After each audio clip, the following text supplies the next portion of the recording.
This is the Sports Porch, Philadelphia, with your hosts, the Grand Schwabini, Rube, and me, your technical director. Come on, Philly, show us a little Eagles, Flyers, Phillies, and Sixers love. The Philadelphia Sports Porch starts now.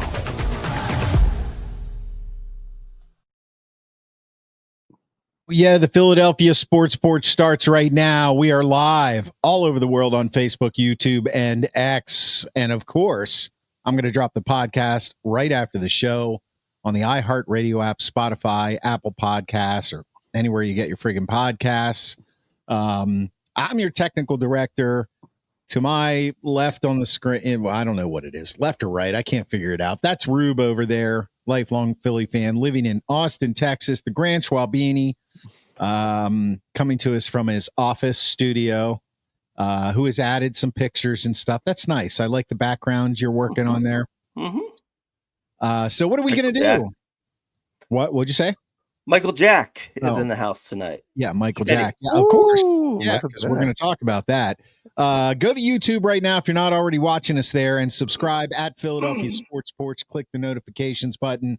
Then you'll know when we're live, which is every Tuesday night at 7 p.m. Tonight, for some reason, I thought it was at 6. I don't know why. And I was like texting these guys saying, you know, what are you doing? I'm here. I'm in the studio. And then You're kind of losing your grip. Sense of things these days. You're kind of missing a number of different things. Marbles, do they call it? Could be early onset. It could be, actually. I'm concerned about you. You should see a doctor. It could be. I am seeing it. I'm seeing many doctors. Okay. On X at Philly Porch. And let's get right down to it. Page 1 tonight. Well, the Phillies are headed into the playoffs, but as the Grand Schwabini alluded to, you're right. I think there is something wrong with him. Can we get the other technical director in here? You mean the bad one? The one you always complain about? Yeah, I'll bring him back. Anyway, as the Grand Schwabini alluded to, Michael Jack is in the house because I don't know if you guys know this, but Kyle Schwarber hits a lot of home runs. Page 2 is the Eagles. We're going to do something fun. We're going to pick their schedule game by game, the winners, then little Saquon Barkley stuff. Page 3, NFL playoff championship game and Super Bowl picks. Now, I already kind of dialed my picks in. So Schwaber is he's going to read my pick. So, because I kind of forget what they are, and he writes a lot of things down. Then if we feel like it and we have time, there's a good what we're watching going on here. So let's get started right away here. But first, let's get to it. First, I want to tell you, it's football season. Thursday night, it's football season. And that is correct. Everybody I know, especially guys like us, this is how we feel when it's football season and the game's on and we're somewhere else. The musical doodle.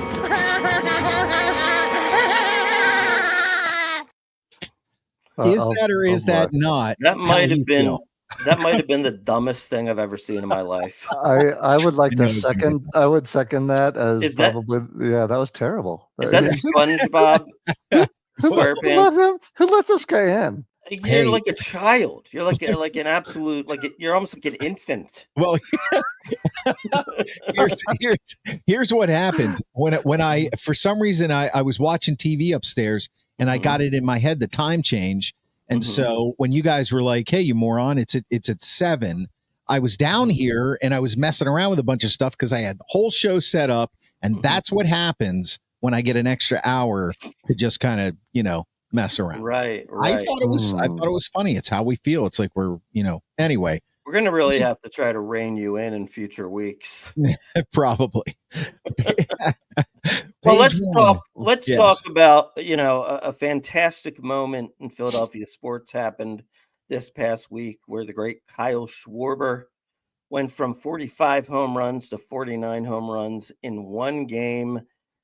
He is approaching 50 home runs. He would only be the second Philly to ever hit 50 home runs in a regular season. Ryan Howard has 58. That's the record. So let's just take some pleasure in watching those home runs. Still first in RBIs. And that one is smoked deep to right field toward the second deck. Solo home run for Kyle Schwarber, his 46th of the year.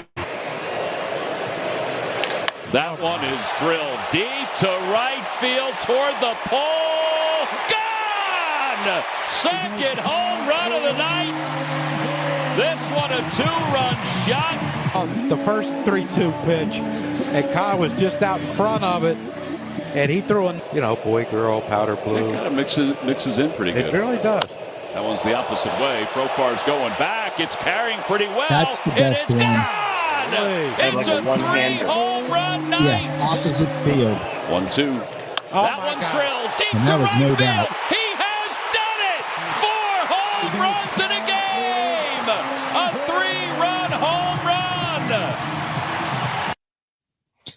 Yeah, I'll tell you, for me, the most impressive one was the third one, opposite field, looked like a one-hander. But yeah, what a night. And I'm just going to give my fantasy baseball team a needless plug here, in that he was my number 1 pick. 9 RBIs in the game as well. Yeah. And the other thing, first of all, I didn't realize that's only been done 21 times in the history of baseball. And in case you didn't know, a no-hitter has only been done 23 times. So if you really think about it, it's just as rare as like a no-hitter. It's happened a couple times this year too. It has. It's happened like 3 times this year. There have only been 23 no-hitters in the history of baseball? Yeah. Are you serious? Really? That seems low. Can somebody check that? I'm pretty sure. I'm pretty sure that's what it was. Yeah. Check it. Yeah. We're going to check that. So let's move on from there. What are your thoughts on, the 4? I call him Kyle Schwarbombs now. It was a pleasure to watch. You don't get to see it every day. I mean, the timing was impeccable. It almost made me forget about getting swept by the Mets. And it erased yet another very difficult outing by Mr. Nola. So the timing was terrific. It may have even given him that kind of run support, may have given Nola a little bit of confidence that we all agreed he needed. So it's just amazing the timing of things. 1, 2 is, golly, how do you not re-sign this guy? Right. And what do we do? What do we do with that? And we could probably debate that. Yeah. Just to quickly correct myself, it's actually for the better. The number I was referencing was there have been 24 perfect games. Okay, that's baseball. So it's actually harder than a no-hitter. There were 326 no-hitters in baseball. Okay. Yeah, perfect game. Well, let's just make sure we get our facts straight. I mean, yes. But yeah, Rube, you're talking about re-signing Kyle Schwarber. I think the bottom line is they have to do it, and you got to basically write a blank check at this point. The only thing that I think the only thing that could make him go elsewhere, I don't think the money is going to be a factor, because I think the Phillies will match any kind of money thrown out there. The one team that is a little scary is the Cincinnati Reds, because that's his hometown. And I know they've got a lot of family there. And so if he has a desire to go finish his career in his hometown, that could be something that could be an issue.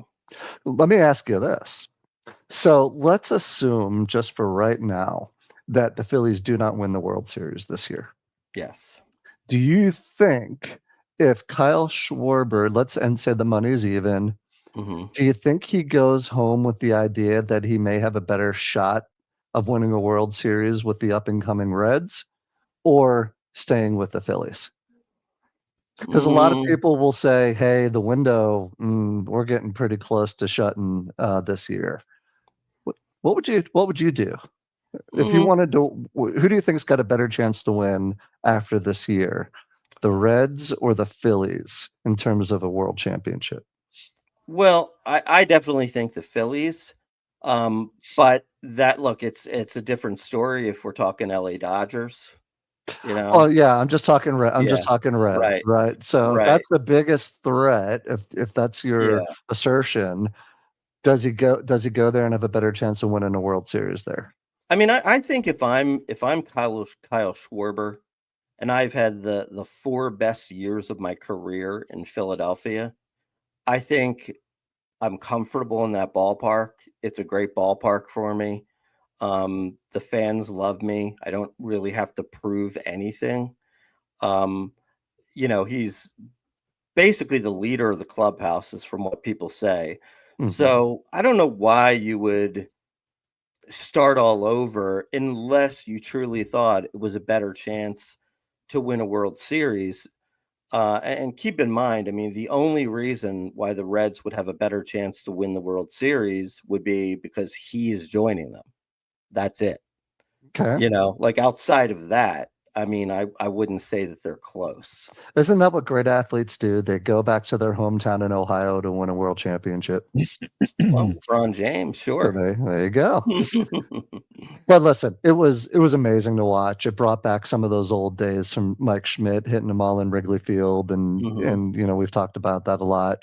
And like you said, it only happens a certain number of times. It happened a lot this year, but you just got to watch in amazement. And the timing was impeccable and set us up on a streak, and it gave Nola hopefully some confidence. I think for all of that, it was awesome. Yeah, and keep in mind now too, I still think he's going to lose out on that MVP to Otani, but he's like 30 RBIs ahead of Otani at this point. So if he can get to 60 home runs and beat Otani by 30 to 40 RBIs, then I think he's it's going to be close if he can Yeah, do that. that's going to be a tough vote. Yeah. Yeah, it's going to be a tough vote. If anything, if Otani wins it, it's not going to be by much. You know Yeah, what I mean? probably right. Yeah. Yeah. Now let's also talk about the fact that now since we've talked to you last, the Phillies have basically kept the roller coaster going. They lose 3 to the Mets, and it looks like, oh my gosh, they go from 7 games up to only 4 games up, and the Mets have their number, and what's wrong with the Phillies and this and that. And then of course what happens is what typically happens. The Mets go on and they end up losing 2 of 3 to some cruddy team. Like the Marlins or something, and the Phillies go on and they, take care of business, and now they're 6 games up again. But I think if we're looking ahead, and obviously we both, I know, Rube, we've talked about, we both hope that we can avoid the Mets in the playoffs.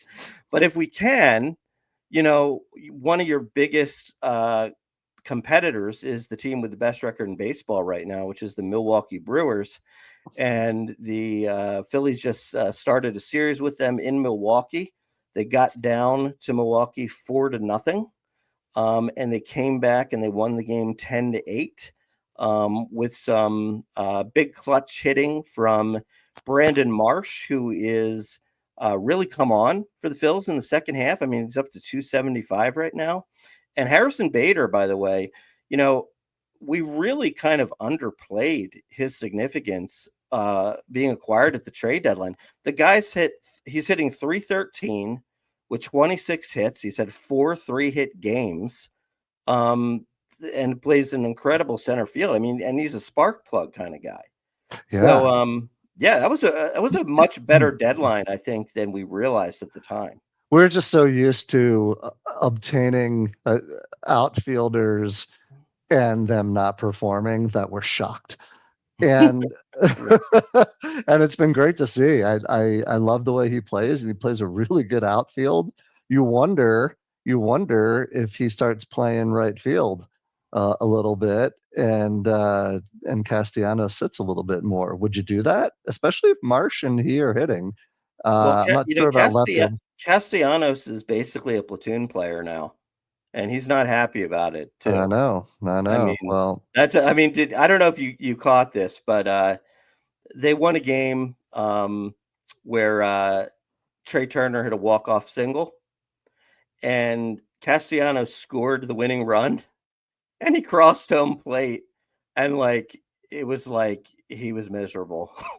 I mean, he just sucks the life out of you. He's just a weird dude. I mean, I love him, and I hope that he gets hot again and gets some more playing time. But the reality is that, I mean, look, Topper can't afford to play him. He can't afford to play him, against good, strong right-handed hitters that are going to make him swing at that outside junk. Yeah. The bottom line is I don't know the exact numbers, but I know at one point I read that he was hitting 196 in the second half. He's not playing very well. But let's take a look at the Brandon Marsh and the Harrison Bader big hits in the ninth inning yesterday to take care of the Brewers. Marsh lines one into left field, a base hit. That is Five-game a hitting single streak now by for Brandon Brandon. Marsh. By the way, I had 4 hits yesterday. And now Harrison Bader.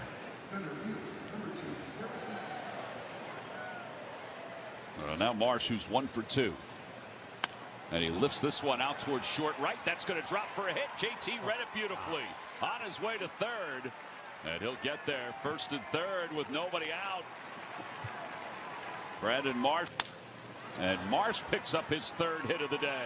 It's a Marsh onslaught. He's got a leadoff single over the head of Andrew Vaughn, who stayed in the Are we just ready to fire this guy? I know. Yeah. So in this highlight, that's the last hit by Brandon Marsh. Okay. And now we got. So Bader. do you want to move on to Harrison Bader with the? Yeah, let's take a look at Harrison Bader. Okay. There's 1 for 3, doubled his last time up. And he lights that one out toward left field. Churrio's on the run. He won't get there. It's a one-hop off the wall. Marsh is to third. They're waving him home. Here's the throw by Ortiz. It won't come. The Phillies have taken the lead. Bader with his 2nd RBI double of the day. Now Harrison Bader is making his mark here with the Philadelphia Phillies. Jumps all over a first pitch fastball and smokes. Sorry about that, guys. You gotta love Bader. Who? Bader is. I heard some people talking about this today. Bader is that guy that if he's not on your team, you just hate him, and when he's on your team, you just love him. Who does he remind you of? He reminds me of a former Philly in a certain way. Really? It should be. I think it would be obvious. I'm having trouble with my headphones. Lenny Dykstra? You got it. It. Think about it. Gritty. Well, Lenny Dyke. I mean, look now. Lenny Dykstra obviously was doing roids, and he was a horrible human being. I don't mean it in that sense. I mean in the way he plays. No. But you're saying he's tough as nails, is what you're saying. Well, just the way he hits the ball, the way he runs, the way he plays the field. It just struck me like he's kind of like Lenny Dykstra.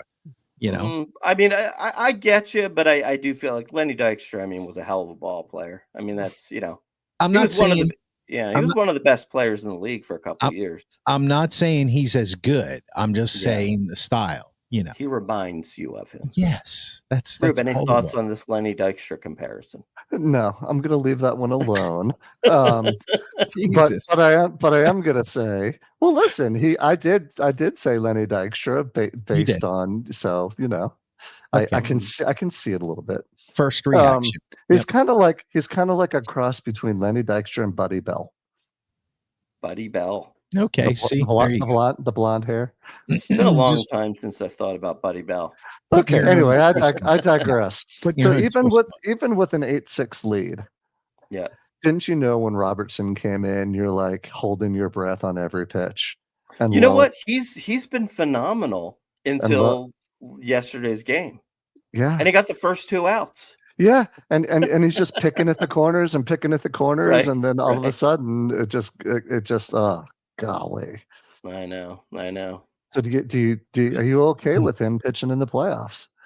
Oh yeah, I'm okay. I'm okay with him pitching in the playoffs. I mean, to be honest, I'm much more concerned with Kerkering and Strom. Okay. I mean, really, that's a problem.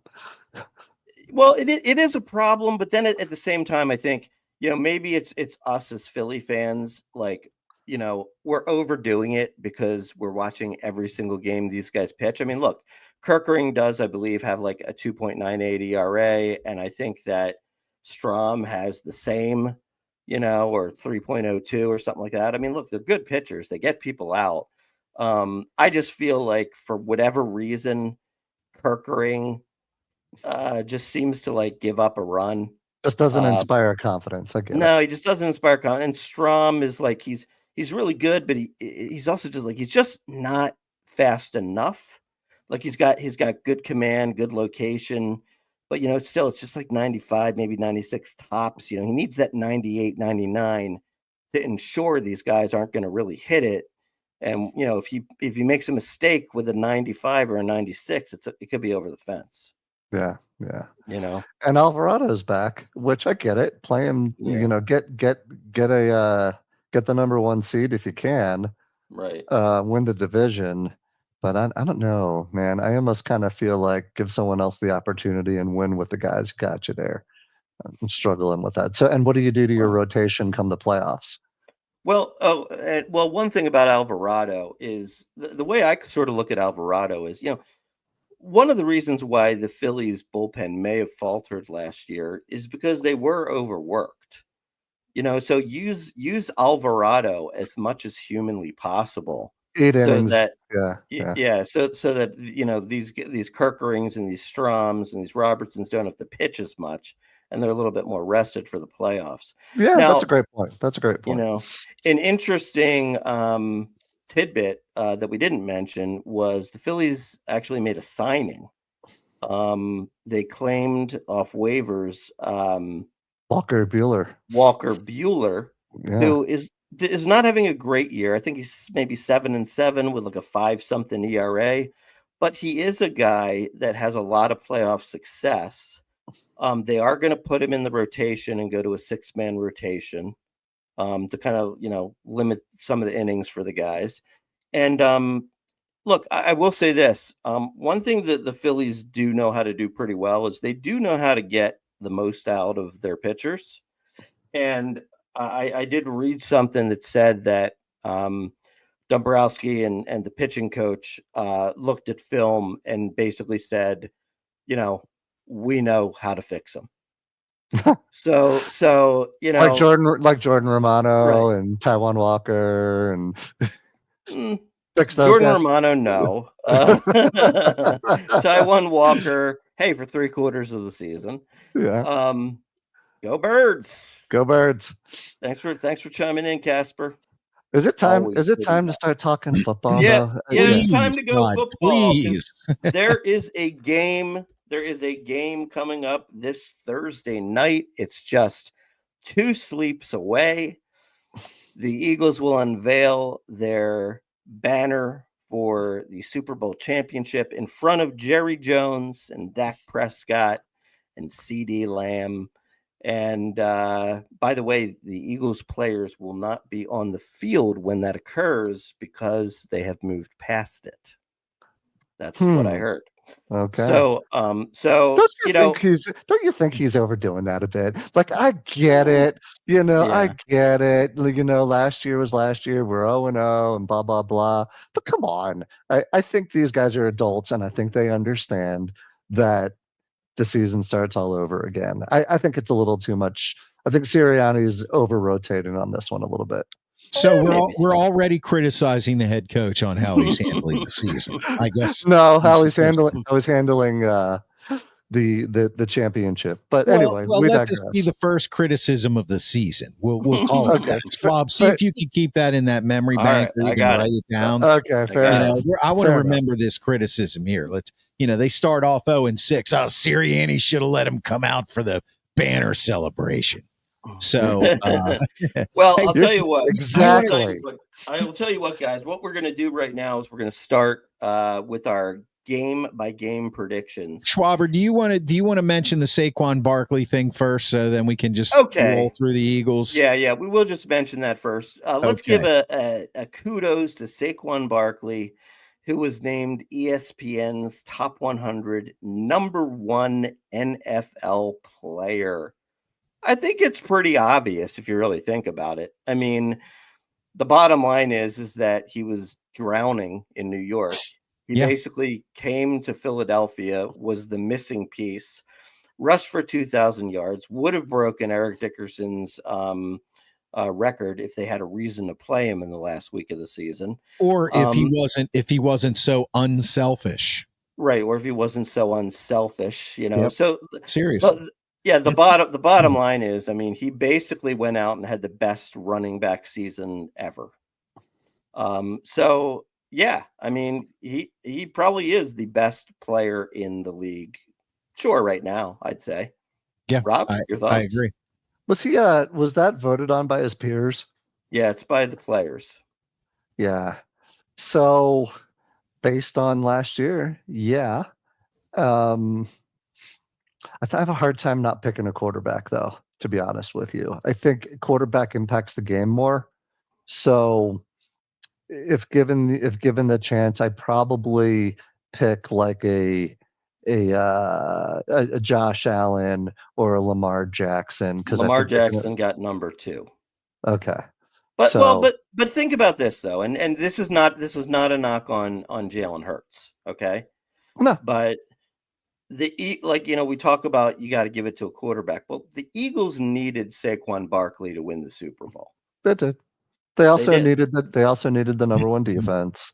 Mm-hmm. Mm-hmm. They also needed a clutch quarterback. Two. You know what helps? Two Negadelphia comments, and the season hasn't even. Started. That's what are you talking about? He was clearly the best player in the league last year. Clearly the number 1 player. Nobody had a season like Saquon Barkley last season. And you're talking to a former Redskins fan. The last thing I want to do is say something like that about an Eagle. Sorry, all the Philadelphia Eagles fans that watch our show faithfully, but that's why I'm here. I think my argument is the best player. Just 1 year. Well, that's what they're voting on. They're voting on right now.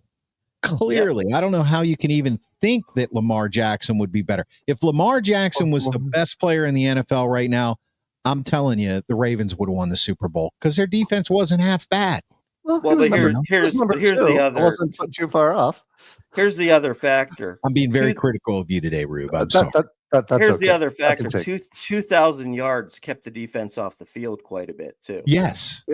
Yeah.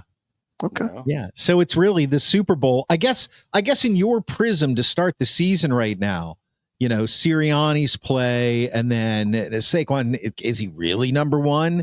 It's kind of like, you're just kind of setting it up.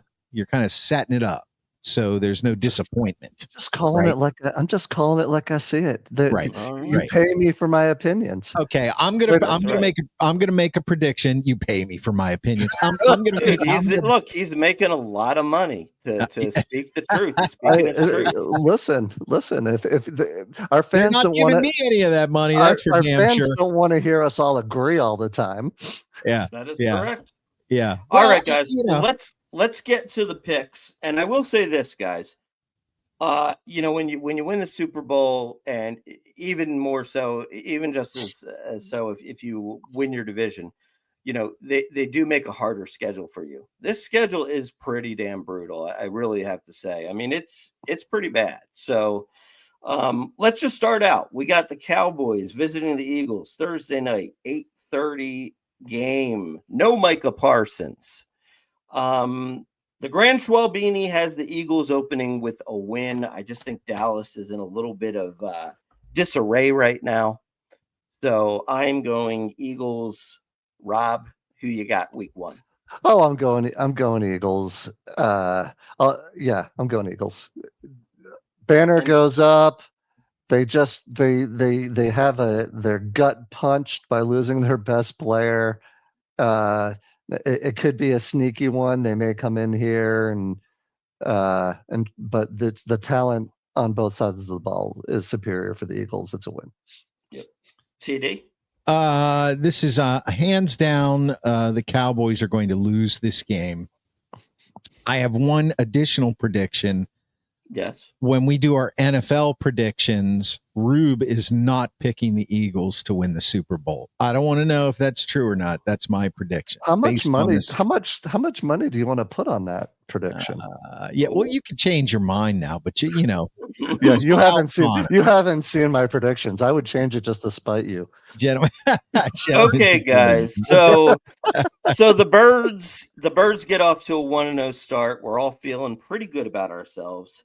And then we have to go for a Sunday afternoon in Kansas City against the Chiefs. Primetime game, right back, Super Bowl rematch.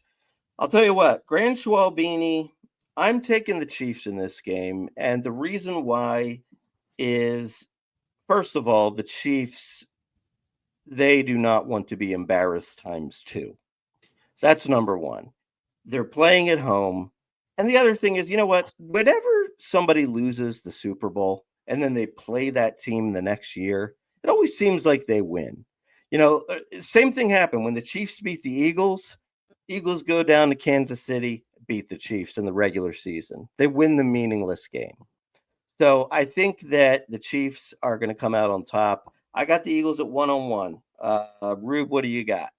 Yeah, I agree with you. It's the Chiefs' first home game, so it's their home opener. They're going to have a major chip on their shoulder given the beating that we put on them. So I'd say the Chiefs are going to, and I think Kelsey's got something to come out and prove.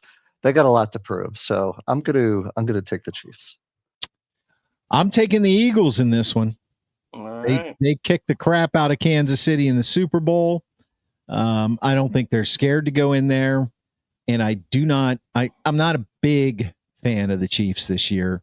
You know, we can address that in our NFL picks.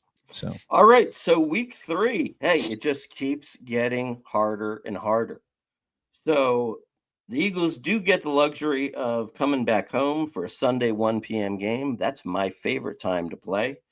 But you got the Rams coming in with Matthew Stafford and company. And it's the same kind of thing.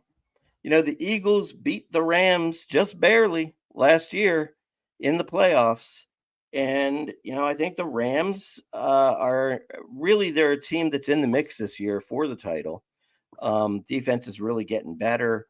You know, so I don't know. I just feel like, you know, Eagles aren't going to be amped up like it's a playoff game. Rams are going to be amped up to show us what they got. I think the Rams are going to take this one. And unfortunately, Schwab's Eagles are at 1-2. And I'm concerned. Rube is taking the Eagles with a win. Okay. Given that it's home, their defense does look really good, but I don't know how healthy Stafford is to start the season. And no Stafford, that's big problems. So give me the Eagles at home with a win, 2-1. And TD. I'll tell you what, tough schedule. You weren't kidding. You know, I mean, we saw this a little earlier when they released it, but just now having to predict it. I'm going to say this is going to be their trap game coming home against the Rams. This is a loss. Trap game. That's it. Now we have Robert B in the house. I think he's trying to keep up with our picks, and he's given us. It looks like he may have picked the Eagles. He's saying 4-0. Birds are 4-0. Oh, he's going 4-0. Yeah, maybe that's what it is. But anyway, drop your picks in the comments, and if you're watching us on YouTube, please hit the subscribe button and then hit notifications, and you'll know when we're live every Tuesday night at 7 p.m. If you're on Twitter, we're at Philly Porch on Twitter and Philadelphia at Philadelphia Sports Porch on YouTube. Follow us in both places. We'd really appreciate that. All right, go ahead, Schwaber. Next game. All right, next week, it gets even worse. Kryptonite. The Eagles Kryptonite playing in Tampa Bay. It's the team that has our number. They go down to Tampa Bay, and holy hell, the Bucks do it again. Baker Mayfield only incomplete with one pass. He's 28 for 29 with 4 touchdowns. We got a Keely Ringo loses his job. And all of a sudden the Eagles are 1-3 and it is chaos. Rube, what you got? Loss. Next. I'm going with the win here. Okay. I'm going with a win here. Klein is saying, look, be sane. These are the Super Bowl champions. I don't buy into that. Correct? Yeah. If you can get that all from I'm going with a win here, it's all yours. All right. So we go from kryptonite to week 5. Everybody's darling, the Broncos and Bo Nix, come into town Sunday, 1 p.m.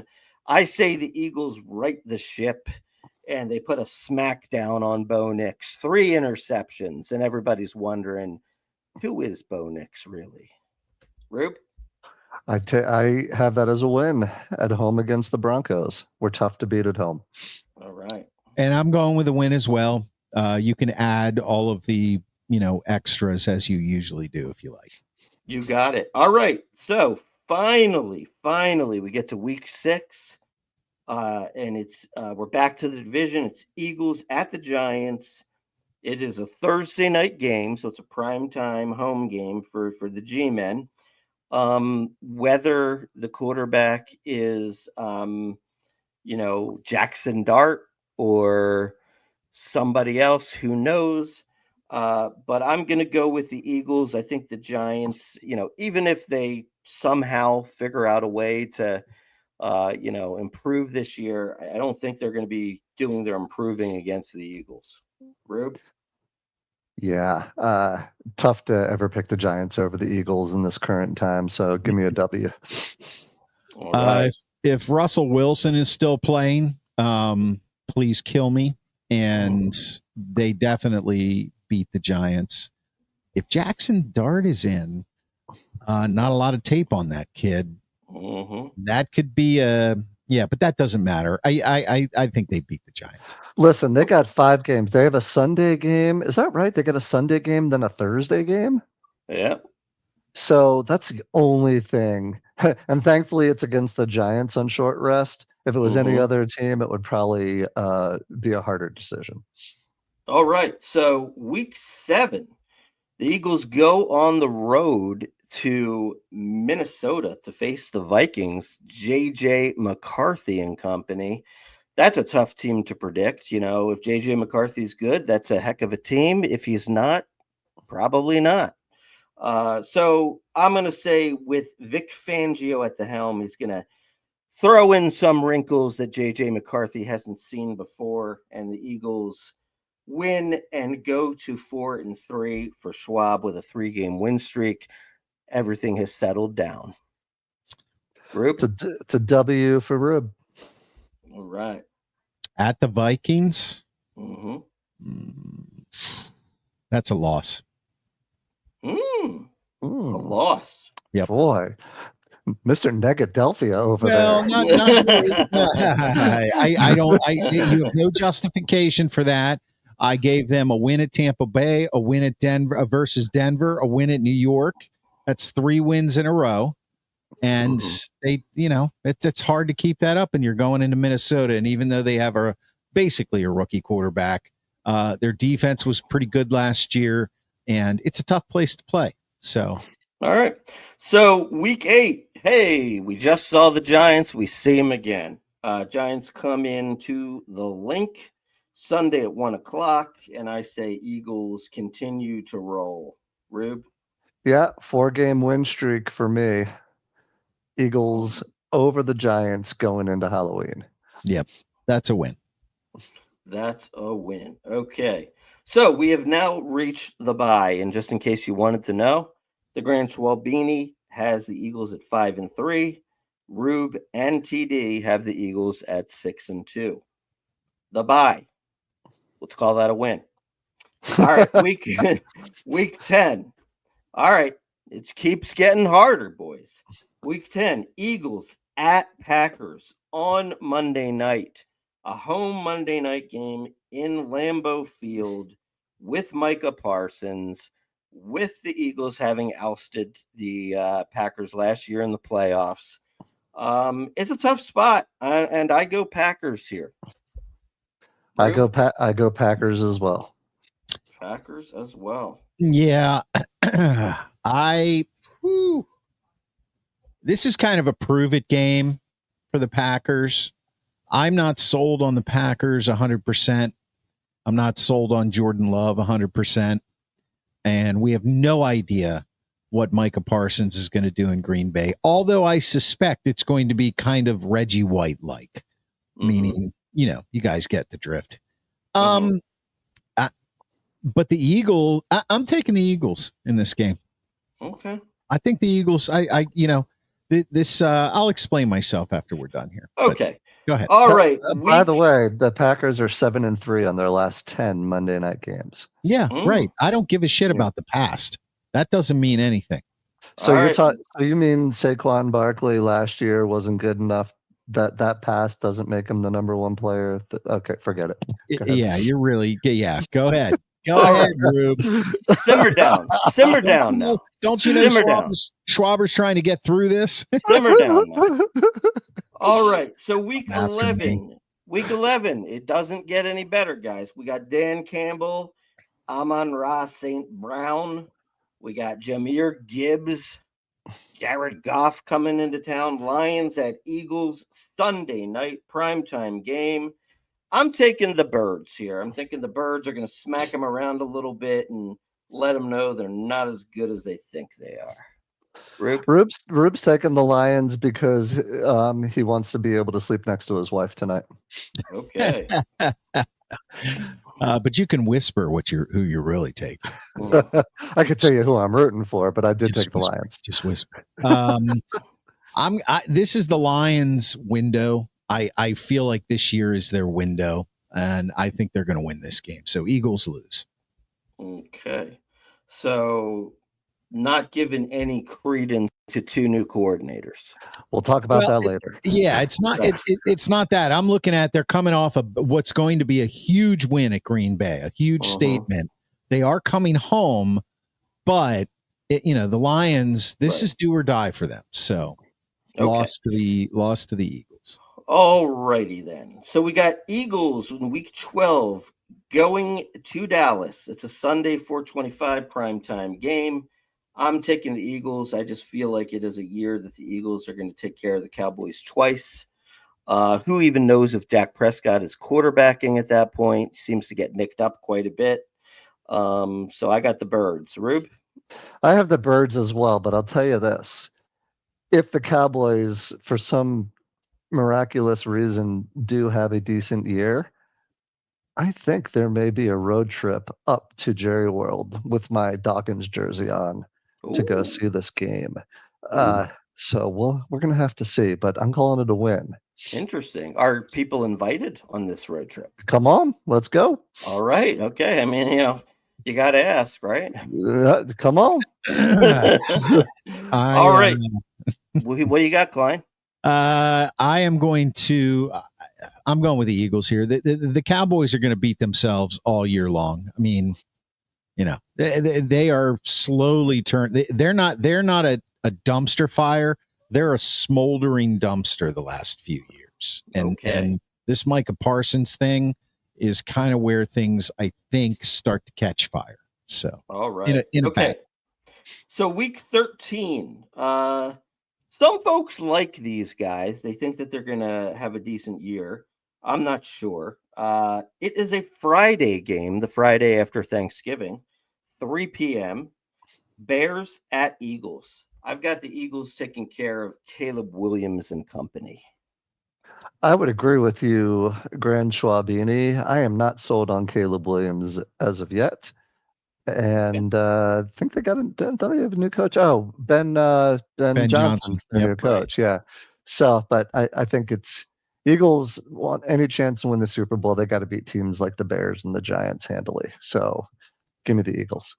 New coach, same shitty team, takes a year at least. Eagles win this easily. Okay. All right.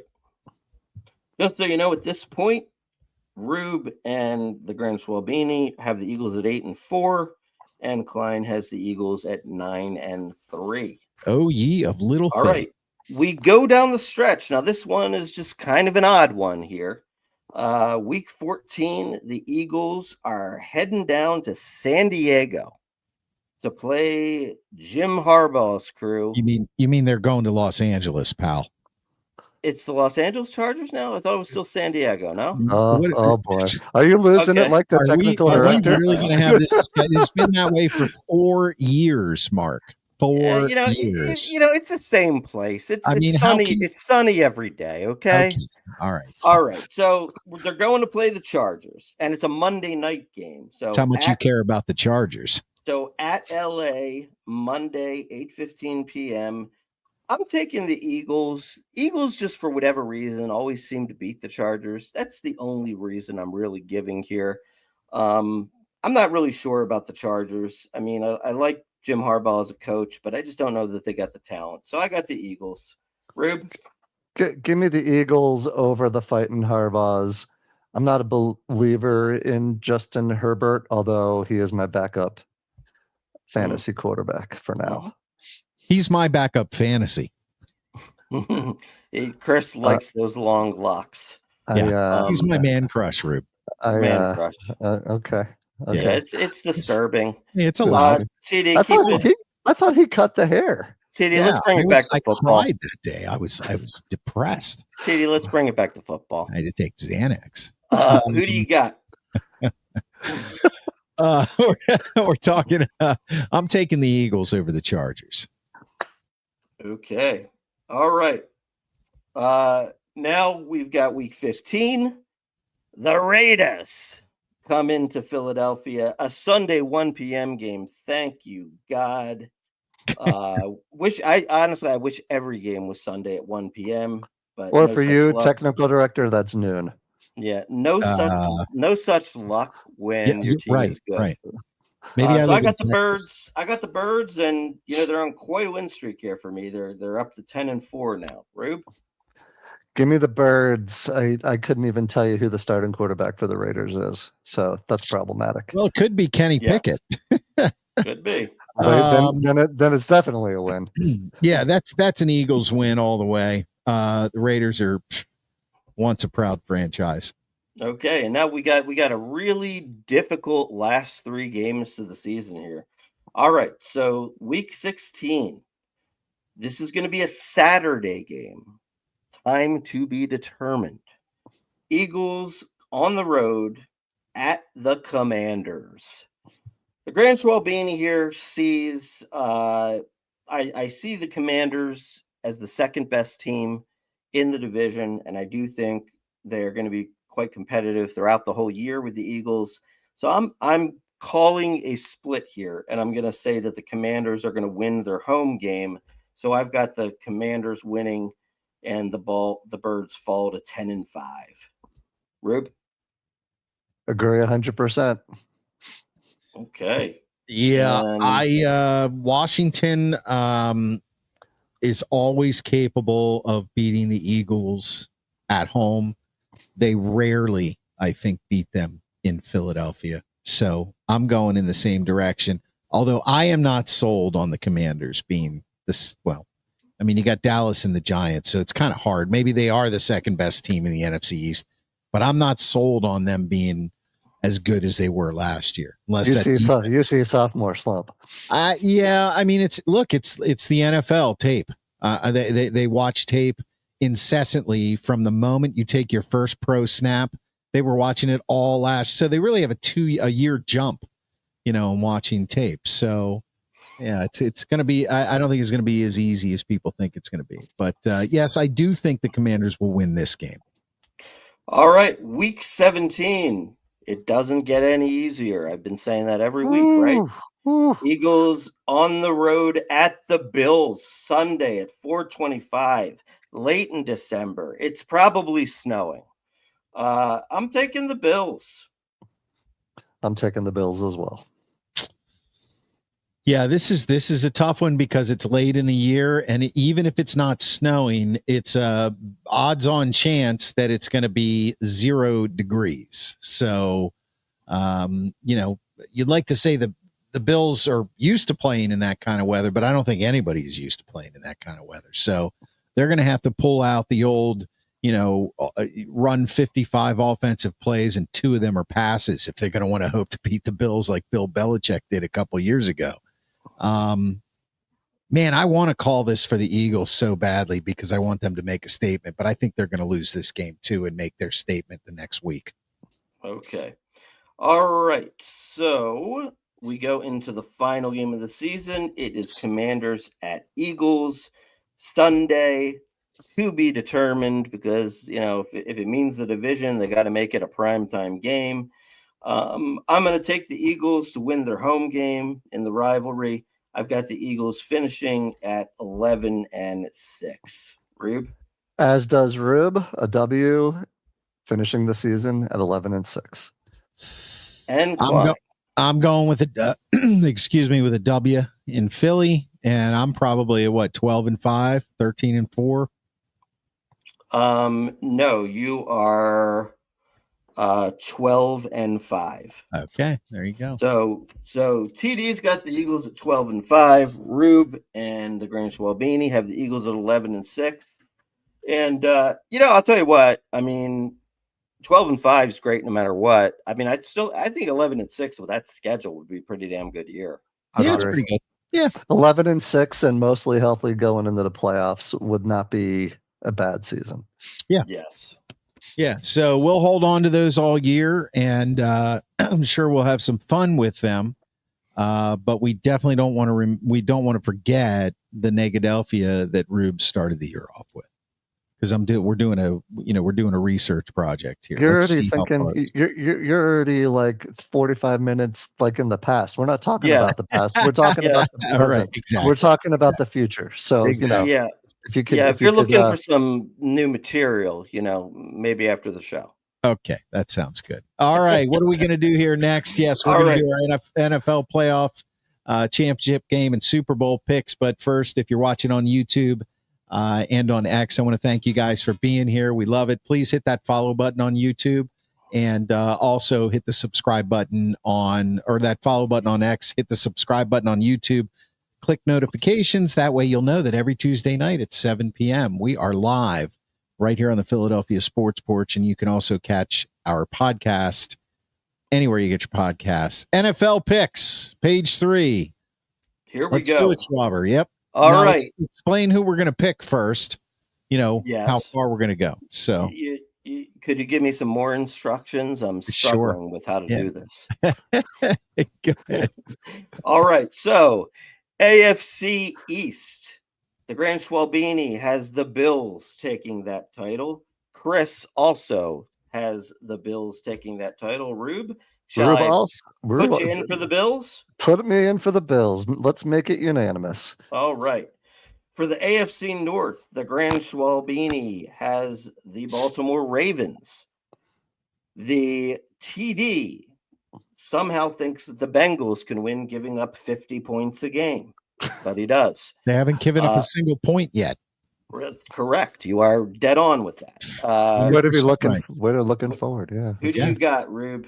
Give me the Baltimore Ravens. Ravens. Okay. All right. AFC South, one of the worst divisions in football, at least according to me. Chris and I have the Houston Texans. Rube? Yeah. Yes. Okay.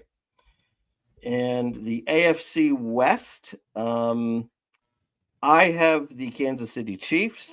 TD has the San Diego Chargers. Rube? The San Diego Chargers? Sorry, the LA Chargers. By the way, it's sunny in both places. Thank you very much. Give Rube the Denver Broncos. Oh, he's a Broncos believer. Yeah. He's a Bo Nix fanatic. Good defense. Great defensive team. Okay, so now what we got to do is we got to pick our 3 AFC wildcard teams. The Grand Schwalbini has taken the Broncos, the Steelers, and the Chargers. The TDs have taken the Ravens, the Chiefs, and the Jaguars. Questionable. Rube? The Bengals, the Chiefs, and the Chargers. The Bengals, the Chiefs, and the Chargers. That's interesting. No Steelers in there. Interesting. Got my Pittsburgh reference. Woo. All right, guys, we move on to Schwabini picked them from one of theirs.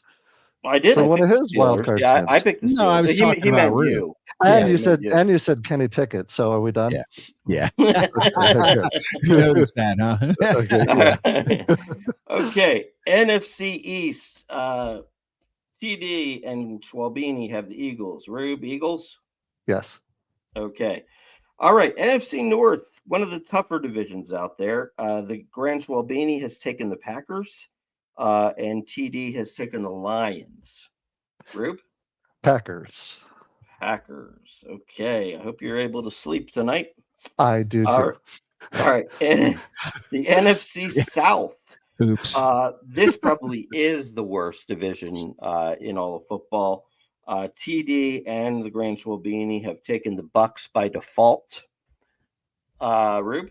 I have as well. I'm not an Atlanta Falcons believer. No. NFC West, TD and the Grand Schwalbini have both taken the Rams. Rube has taken the team with the easiest schedule in football, the San Francisco 49ers.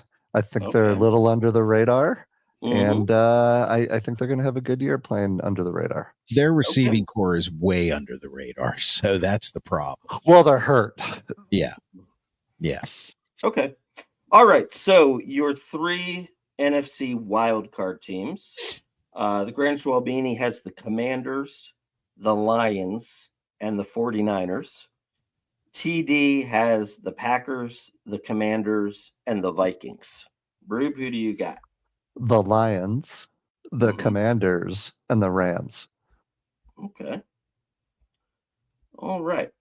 Now what we're going to do is, because it's difficult, you don't know who's going to play who in all these playoff games. We're just going to go with who are the two teams that you see in the AFC Championship game and NFC Championship game.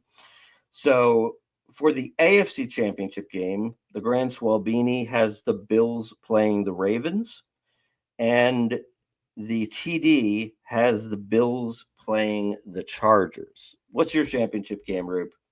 Bills, Ravens. Bills, Ravens, just like the Schwalbini.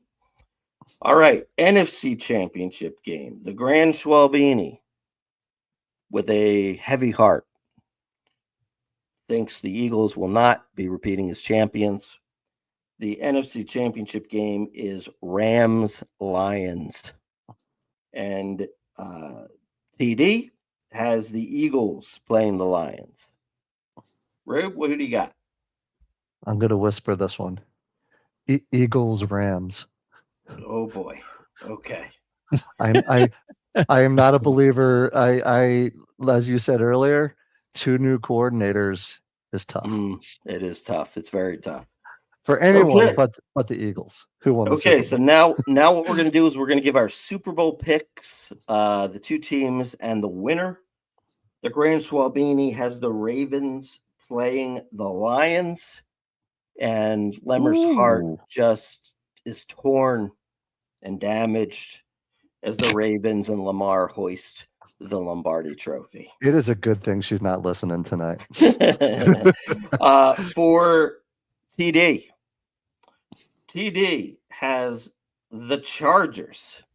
The LA Chargers. The LA Chargers. No. This time it's the San Diego Chargers. Okay. Yeah. Either way, Chargers would be a favorable matchup for an NFC team. I would think. Man, that's the odds on that got to be good. You got to put some money down on that. Could you get to it? My arms are starting to hurt. Chargers versus Eagles.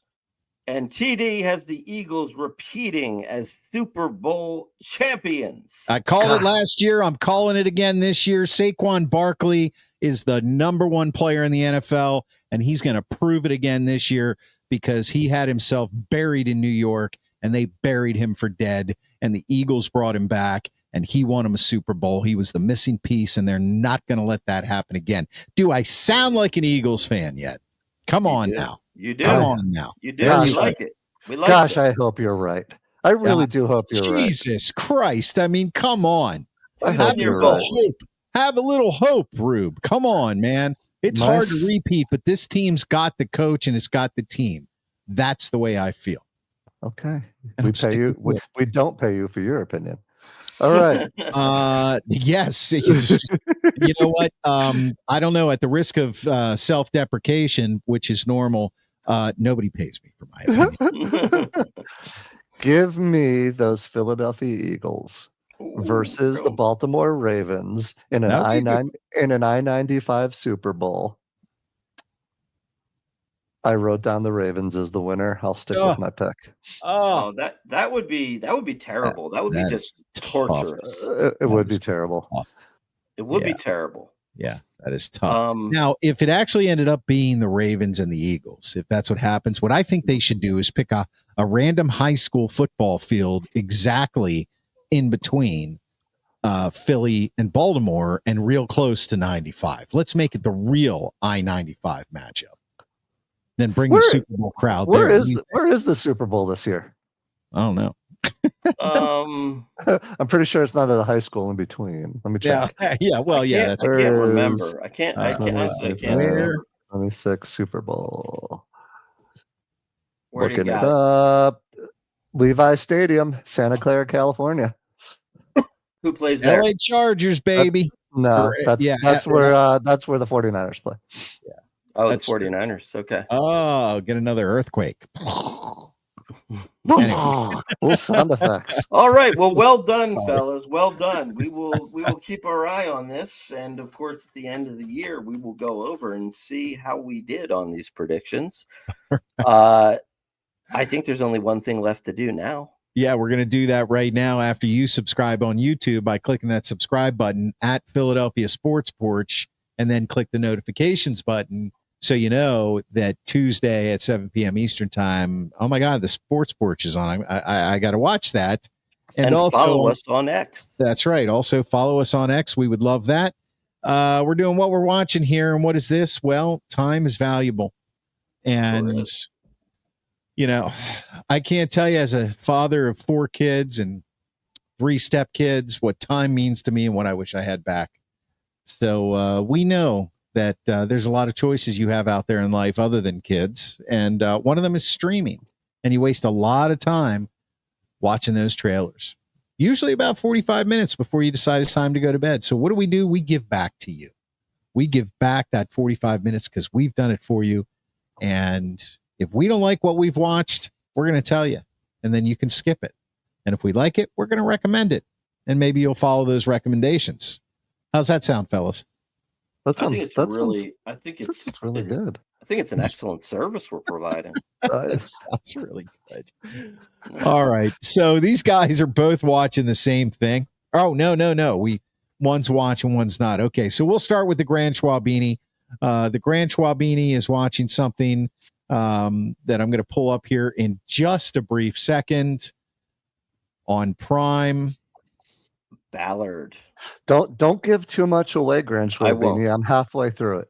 I won't. So okay. Ballard, if you're unaware, is a Bosch spinoff. You get to see Bosch in about maybe like 3 of the episodes. And Maggie Q, who plays Detective Ballard. By the way, does Bosch say brother 5 or 6 times in each of the 3? Okay, all right. Got it. Right. This is also like another Boschism, like, Dad, be careful, always. Always. But so anyway, if you like Bosch, I think you'll like Ballard. It's the same thing. It's to be honest, the first episode I thought was a little weak, but ever since the second episode, I watched it through the end and I liked them all. Thought it was very Bosch-like, very, very good stories, and I definitely recommend it. I mean, I think for me, I with the first Bosch, spinoff, which was, I think it was called Bosch Legacy, right? Is that what it was Mhm. called? Mhm. I think I liked it. Some people didn't love it. Some people kind of felt it was hard to believe the daughter being like, a tough cop. But that being said, I think Ballard is actually probably better than Bosch Legacy. I would agree. Um, I would agree. so I definitely highly recommend it. If you like Bosch, you're gonna like it. 2 thumbs up from the Grand Schwalbini. All right, Rube, you're up next. Rube is watching season 4 of something that a lot of people really seem to enjoy. Yeah, The Bear. Mhm. And I didn't have high expectations coming into season 4 because I didn't love season 3. But I think it picked its game back up again. I thoroughly enjoyed. Well, the premise of the season, more or less, is the uncle who has funded the Bear essentially has put them on a clock to move from in the red to in the black financially, and that kind of sets the scene for the whole season. And it was they they they really enhanced some of the characters, especially some of the characters on the periphery, which made it super fun.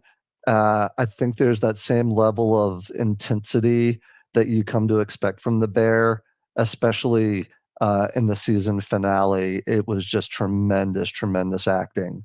Mhm. The one thing I didn't like is that they did the whole thing where they follow one person for like a whole day.